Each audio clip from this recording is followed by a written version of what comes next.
President Trump continues to go down the path where he is going to force President Putin to come to the negotiating table on terms beneficial to Kiev or to Washington.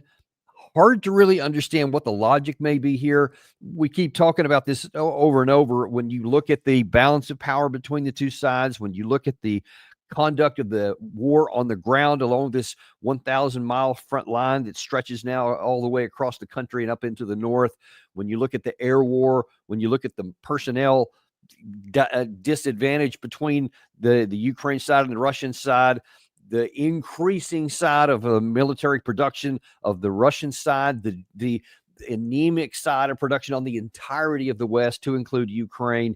And one has to wonder upon what basis President Trump still seems to think that he can actually coerce Russia to come to the table. It's really hard to know what may be in his mind, but we had another pretty confident statement from President Trump on Air Force One just this morning. Mr. President, yesterday you mentioned that you would change the Russia deadline to 10 to 12 days. Has that started yet, or when can we, see the official statement that is the new deadline? I'll tell you what. I'll give it to you now. Do you want a big scoop? Yes, please. Everybody else, close your ears. Okay, you ready? I'm ready. 10 days from today. Got it. Okay. Got it. Good. How do you communicate? We have a scoop. Thank you. And then, we're going to put on tariffs and stuff, and I don't know if it's going to affect Russia, because he wants to obviously probably keep the war going. But we're going to put on tariffs and the various things that you put on. It may or may not affect them, but it could. But you noticed Dmitry Peskov picture there. We'll get to him in a minute. But let's just take a listen to what he said there, because on the one hand, that he said when he made this first 50-day announcement that he's trying to compel Russia to come to the table on terms beneficial to or acceptable to the West and to Ukraine. But now here he puts a specific date on it. He said 10 days from today. That equals 9 August, Saturday, 9 August. Not sure what significance that day is or why he chose that day, but he seemed pretty confident this time that is a deadline. We'll see what happens with it. A lot of other deadlines have not meant anything on many subjects. We'll see if it does on this one too. But he talks about the sanctions. Well, now here's the kind of the strange part, even as far as Trump goes, which a lot of things are strange, is that he says, maybe it'll work, maybe it won't. And then you have to ask the question, if you're saying maybe it won't, then why are you doing it at all? If you say you want to bring him to the table, and at least what was initially stated was this is to compel Russia to agree to an unconditional 30-day ceasefire. That's what this really came all to. This is not a end of the war decision or terms, but only an unconditional 30-day ceasefire. Well, as you know, Russia has categorically rejected that from the beginning. They've never said anything other than they'll negotiate and they'll talk. They'll talk directly with Ukraine, but they're going to keep fighting until they come to some kind of an acceptable agreement on their terms. And they've laid out their terms. Gary showed you that many times. It was after the second Istanbul meeting between the two sides a month or so ago. And none of those things have changed. And Russia's been very clear that we'll continue to talk to you. You see those right there. I mean, the key ones are Ukraine permanent neutrality, no NATO, no chance of military alignments in the future that would be against Russia, guarantee no non-nuclear state, full protection of rights and official language for the Russian-speaking population that still would reside inside of Ukraine, and all down the line. But the bottom line is that Russia's territorial ambitions would be codified. So that wouldn't be not just Crimea. It would not just be the 4 territories that they have already annexed, at least initially, but that would mean that Ukraine would have to withdraw militarily from the remainder of those territories, which they currently possess. And they would also have to demilitarize and denazify to some definition. Those have not been spelled out. That's partly what would have to happen in a negotiation if there were a negotiated outcome. If there's not a negotiated outcome, then Russia will simply impose that on the defeated Ukrainian side, meaning that they will defeat the military and they will denazify or demilitarize them on the battlefield, which they're in the process of doing right now. The conditions continue to go even further south on the Ukraine side as we speak. Every day, the Ukraine army gets smaller and weaker. And the potential for a breakthrough, especially in the Pokrovsk area, continues to grow. And that's actually what we've been able to see, that the incremental advances by the Russian side continues, but the relatively large-scale combat losses on the personnel on the Ukraine side also continues on. Now, if you see all of those dynamics, and then of your own mouth, you acknowledge that there may not be a success with this here, then why set it at all? Because just imagine, here we are. Now it's 9 August. And, Trump says, okay, Russia has not agreed to any ceasefire. They have not agreed to any of the terms we wanted. So here goes these sanctions. And then what? Do you think that's going to make Russia change? Apparently you don't. So then what happens if they don't? What does that make Trump look like? I mean, think about that for a minute. Trump came into office before he came into office, very confidently saying over and over, I will have this thing wrapped up in a day. I know these people. I know Russia. I know Putin. I know Zelensky. Talk to them both. I know how they work. I'll bring them together. We'll get something done. And now here we're well over 6 months into the term. There's no outcome. All of the deadlines he set have come and passed with no change. The Russians haven't done anything he's asked for. Now he puts on another one. Russia, again, doesn't do it. So now it's on the morning of the 10th August, and it's just like it was on the morning of the 9th of August. No change. Now Trump looks even more silly because he's played his cards. He played his last cards. We're going to do the sanctions. Okay.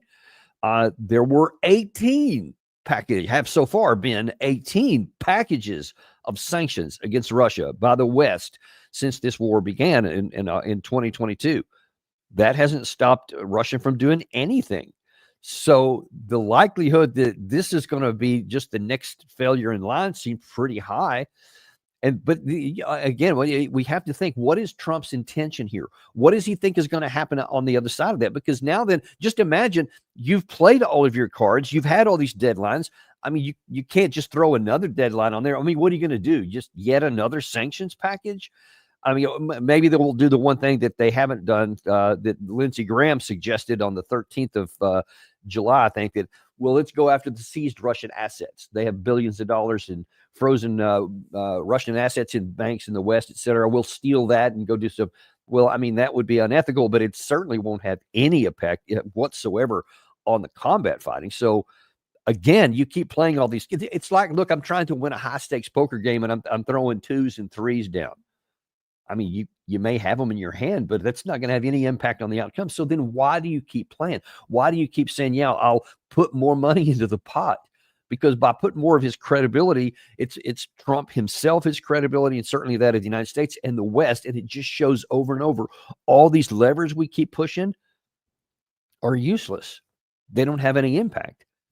Now, it would be one thing if you could say, well, President Trump is just, I don't know, he's just detached from reality. He's just overinflated his ability to make something happen. He thinks he's more of a deal maker than he actually is. I mean, you can say that on one hand, but he's got a lot of support. He's not the only one that's saying this. Here is Lindsey Graham talking about what he thinks, and this is on the 20th of July, so a few days back, where he's though saying, hey, listen, Trump is going to do some really big stuff here because look what he did to Iran. Putin wants to recreate the former Soviet Union, the Russian Empire. He wants to take countries that are not his. In the mid-90s, Ukraine gave up 1,700 nuclear weapons with a promise that their sovereignty would be respected by Russia. Putin broke that promise. He's not going to stop until somebody makes him stop. So Trump has been tough on Iran, who is incredibly dangerous, but they're in a weakened state. And Putin, your turn is coming. You know, Donald Trump is the Scotty Scheffler of American politics and foreign diplomacy, and he's about to put a whooping on your ass. Okay, so Lindsey Graham is a golfing buddy of Trump. And one can imagine that he's saying the same thing to Trump that he's said on the camera right there. You know, you're a big fighter in politics, and you're going to put a whooping on those old darn Ruskies. I mean, you can imagine him saying that. And for him to trot out Iran, that's the good one, right? Yeah, thanks, Gary. That's ironically just a few hundred feet from where we're broadcasting right now. I actually live right outside the Trump golf course, and I recognize that spot very well. But it's kind of embarrassing that this is something that Lindsey Graham, and Trump, and he listens to him. I don't know why he would. I mean, you want to listen to him on something with domestic politics, I guess you can. I mean, he's Lindsey Graham has stayed in power for a long time, and the cameras keep following him. The microphones keep getting put in his face on big television shows and stuff. So I guess if you want to listen to him on that, maybe there's some utility on it. Not here. Not here. And when he wants to trot out Iran as an example and say, yeah, because we weakened Iran, Iran is not Russia. Okay, Iran is maybe moving to a nuclear weapon. We don't even know anymore because of our foolish acts already cut off our one access of information from the United Nations weapons inspectors that they had. And they're gone now, so we don't know. So I'm not sure that's a good one to point up even on its own merits. But Russia kind of has a few nuclear weapons. I don't know if you're aware of that. They have their own nuclear triad. They now have new categories and new classes of weapons. The Oreshnik, by all accounts, can have like low-yield nuclear results on the ground without any of the actual nuclear capacity. So they have now a whole category of weapon we don't even have, and we have no chance to intercept those or knock them down. It just virtually doesn't exist. So that's not good. So again, and they kind of have a few more troops than the Iranians do. So if you want to then use that as an example and say we're going to put a whooping on your ass, I mean, not only is that impolitic and impolite, it's also stupid and makes us look like idiots. But, that's Lindsey Graham. He's often been like that. So that certainly doesn't come as any surprise. And, the things that he says and that he wants to accomplish and that he believes the U.S. can accomplish or that Trump himself accomplished. I mean, he's got a terrible track record. He's been wrong on so many things of real importance. None of the things he said in this war, and I mean, none of them have come to pass that he said was going to cause a game changing. Remember the F-16s that he was, touting from Kiev in that press conference, how that was going to make a difference. And the long range missile. I mean, he keeps saying all kinds of things are going to make a difference. None of them have, which we told you ahead of time they weren't going to for very practical military reasons. So don't listen to him. But then he's not the only one either, because now then there's other people that at least on paper look like they ought to have really good advice. One of which is a former 4-star general. I was only a lieutenant colonel. So you might say, well, he's got 4 stars. You didn't even have one. So why would we listen to you? Look at the track records. But here's what a 4-star general is saying, and people do listen to him, and that is Brother Jack Keane. He's moving from diplomacy exclusive to confrontation. He's adding military power to Ukraine so that they can defend against Russia much better than they have been. And resolving to do that in the future. The Europeans are doing much the same, Brian, and that is all to the good. And that is something that Putin pays a lot of attention to, battlefield effects.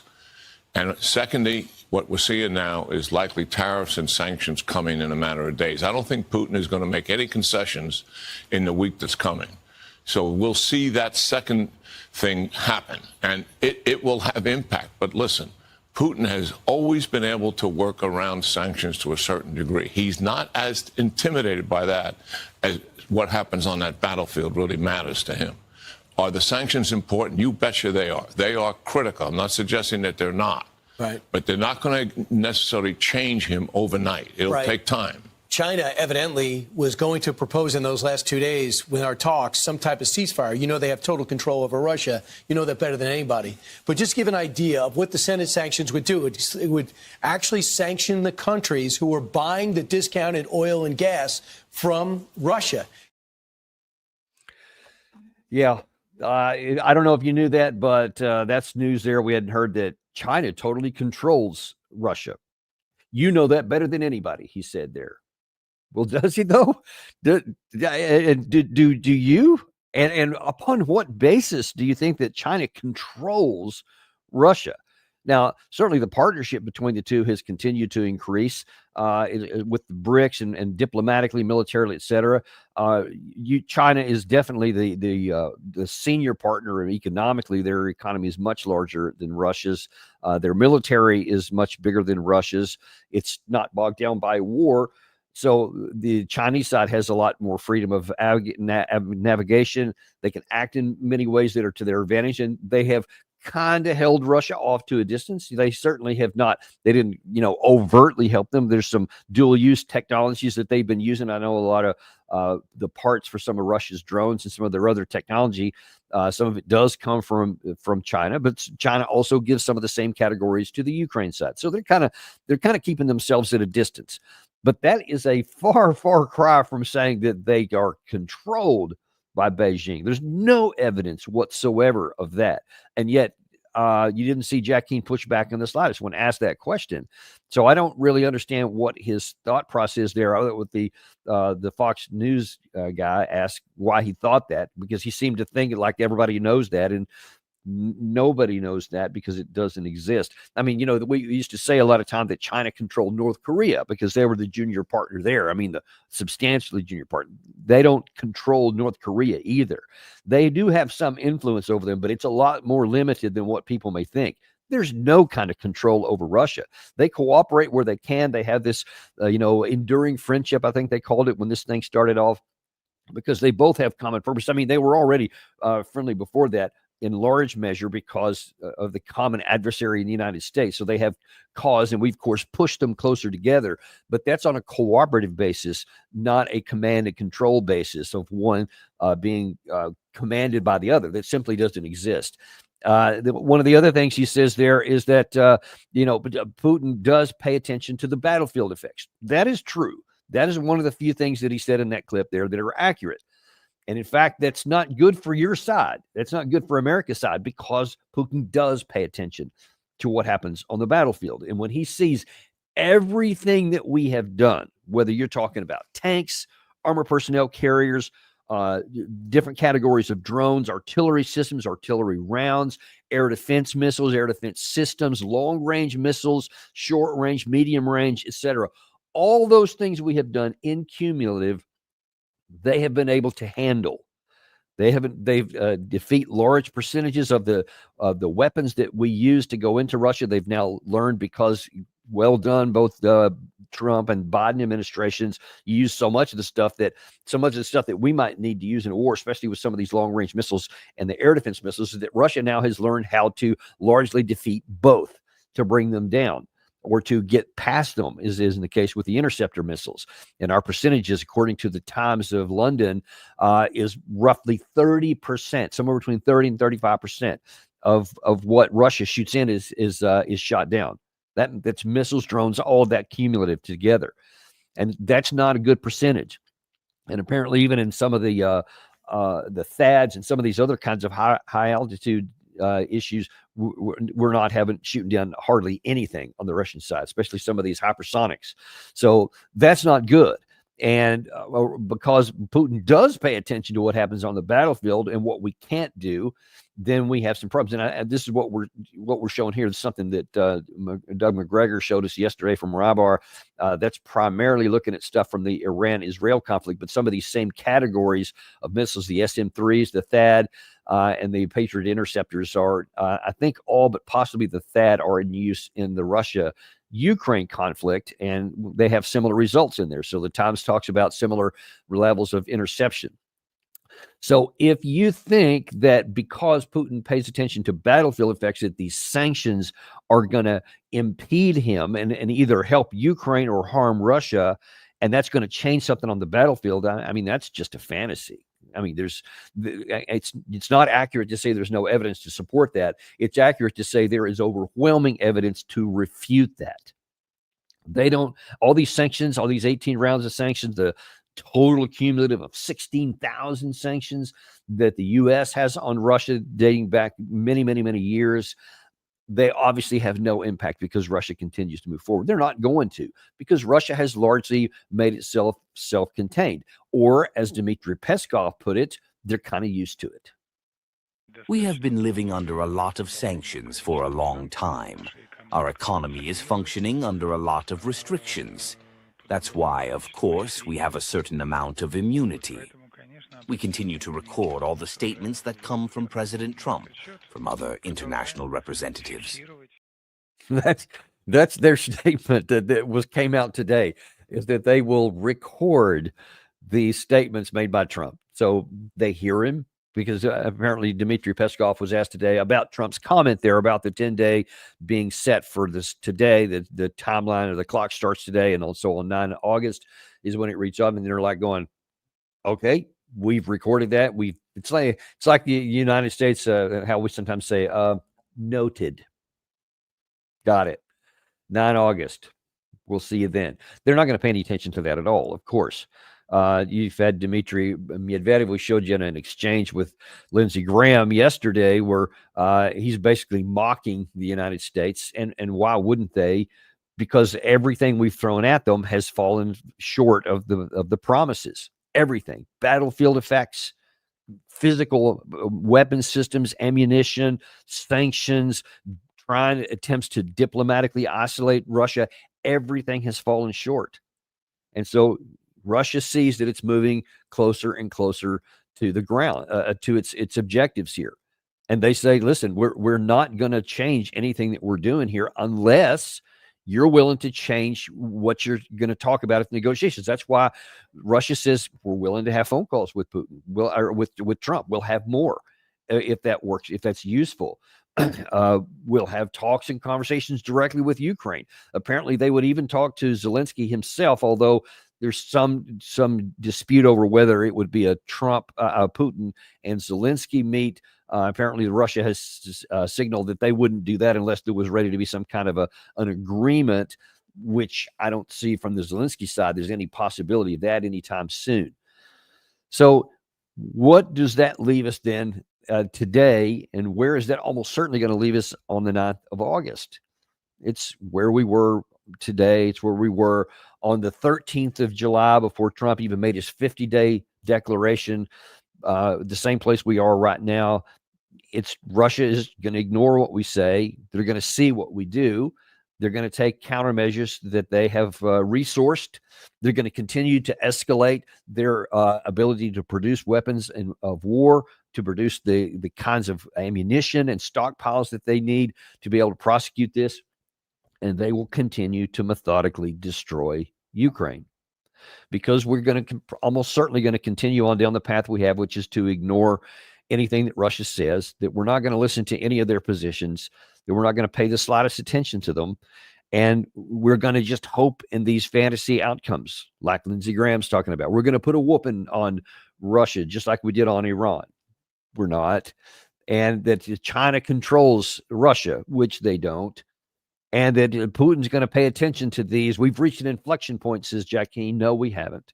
There's no inflection point. There's no change. It's all this is just continued, in my view, the humiliation of the Western world, because you have what has always been self-described as the greatest military power in the history of the world in the United States, and that we have the greatest deal maker that there's ever been in Donald Trump, and that we have the greatest military alliance in NATO that's ever existed in the history of the world. All of it has fallen flat and failed to bring Russia to heel. None of it has worked.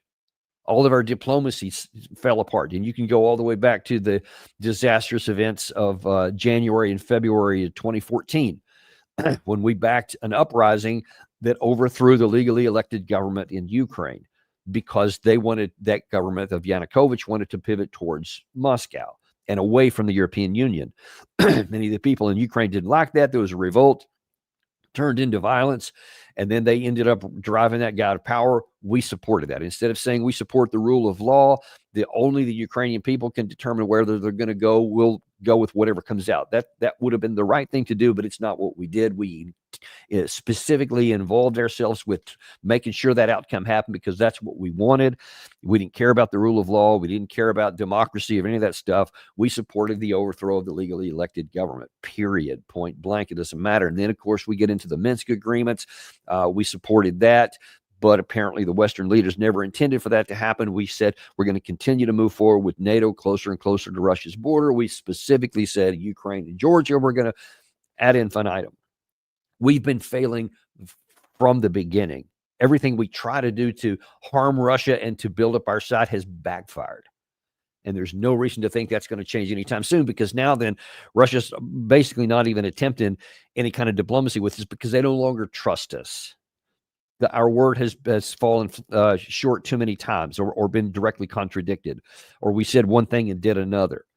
And now then, they're just not going to have it anymore. They still don't want a war with the West. They don't want to escalate this because they know it could go nuclear, which would be catastrophic and destructive for Russia. So they don't want to do that. So they're not going to act irrationally in their interest. They're going to continue to push it, but they will not act in our interest, and they will not trust us. So the chance of us actually accomplishing and getting any kind of negotiated settlement on the best terms available has nearly no chance to succeed because of our position and our history. And so the only thing that we're leaving Russia then, because they can't trust us, is to militarily conquer Ukraine. It could take a long time. I don't know. I mean, I've thought that the Ukraine army would have buckled before now. They still haven't. There's getting fewer of them. The fabric is getting thinner, so it could still happen. But they could also hang on for a lot longer. Maybe it goes a year, maybe a year and a half. It's hard to imagine any chance it could go much beyond that, even in the most extreme circumstance. But it is possible. Russia can. If it goes that long, Russia has no problem. Even according to our own analysis of late, we calculate that Russia can continue on at the current pace at least through the end of year 2027.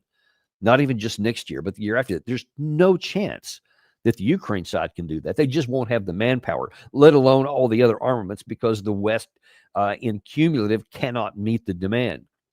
Russia can. So that's where this is. That's where it's going. 9 August is going to be the 10 days. 10 August is probably not going to be any different than 8 August was going to be. That's just where we are, folks.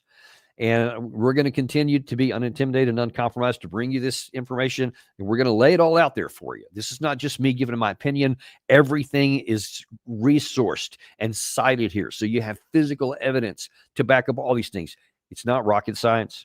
I'm not some intellectual, brilliant person. I can just do basic math, and I can do basic analysis that's grounded on the reality on the ground, an observable evidence we can see, observable history, and all of these things put together lead you to this conclusion. There's just no other way that this can manifest itself.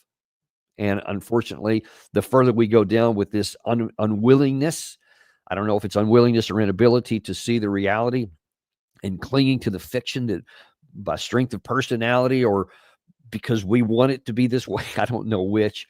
We're certainly laying the foundation for a bad outcome for our side. But we'll see how it's going to work out. We're going to continue to stay with it. And by the way, we have Larry Johnson coming back on this afternoon at 3:00. He's going to have some interesting takes on some of this other things that are happening with the Russia-Ukraine war, but also about what's going on in the Middle East. Always entertaining to see Larry Johnson. Join us back today at 3 p.m. on the Daniel Davis Deep Dive.